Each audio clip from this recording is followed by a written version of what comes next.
Sa mundo ng sports, may mga atletang nagsusumikap para sa sariling pangarap. Ngunit sa Tabaco City, isang pamilya ang sabay-sabay na umaangat sa iisang larangan. 6 na magkakapatid mula sa pamilyang Talyer ang nahubog sa tennis at ngayon ay patuloy na naglalaro sa isa pang mabilis na lumalaking sport, ang pickleball. Sa palarong Bicol 2026, 3 sa kanila ang kumakatawan sa Tabaco City Division.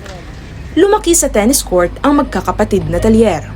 Ang kanilang ama na si Rocky Talyer, isang tennis coach sa Tabaco City, ang unang nagturo sa kanila kung paano humawak ng raketa at maglaro sa court. Ayon kay Rocky, madalas niyang kasama ang mga anak habang nagsasanay siya ng ibang atleta. Bali, nung malit pa sila, sinasama ko sa court kasi ako nagtitrain ng tennis. Doon sa court sila nagpupulot ng bola. At tapos magpulot, then tinitrain ko sila para mag-excel sa tennis. Tinuruan ni Rocky ng tennis ang lahat ng kanyang anak, sina Raiza, Ryan Christian, Ray Allen, Roger Rafael, Ruben Matt at Kim Razel. Ilan sa kanila ay nakapaglaro na rin sa mga malalaking kompetisyon sa bansa. Ang panganay na si Raiza ay 2 beses nang nagrepresenta ng Tabaco City sa palarong pambansa. Habang si Ryan Christian naman ay nakapaglaro na rin sa naturang torneo mula elementarya hanggang high school. Ang iba naman niyang kapatid ay nakasali na rin sa iba't ibang regional at national tournaments sa bansa. Ngunit nitong mga nakarang taon, nagpasya ang magkakapatid na subukan ang pickleball, isang sport na patuloy na lumalago sa bansa. Ayon kay Roque, isa sa mga dahilan ng kanilang paglipat ay ang mas maraming suportang natatanggap ng mga manlalaro sa sport na ito. At para sa suporta sa kanilang paglalaro, syempre yung mga raketa, yung mga sapatos, syempre sariling sikap yan eh.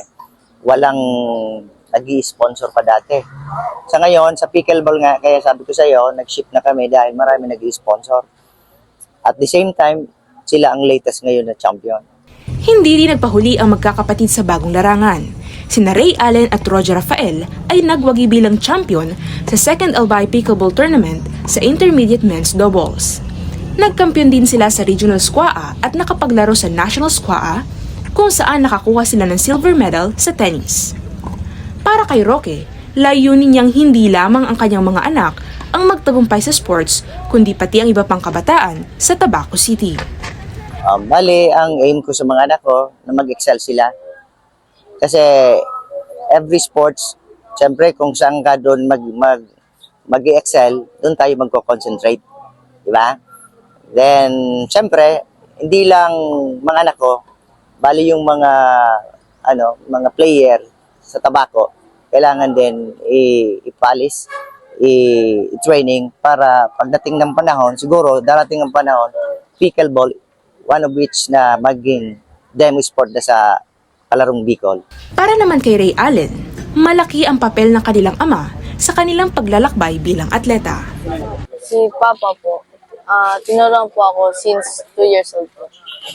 Thank you po, Papa, sa pag-training po sa akin. Kung wala ka po, wala po dito ako. And nakapaglaro na ako sa palarong pambansa dahil sa iyo.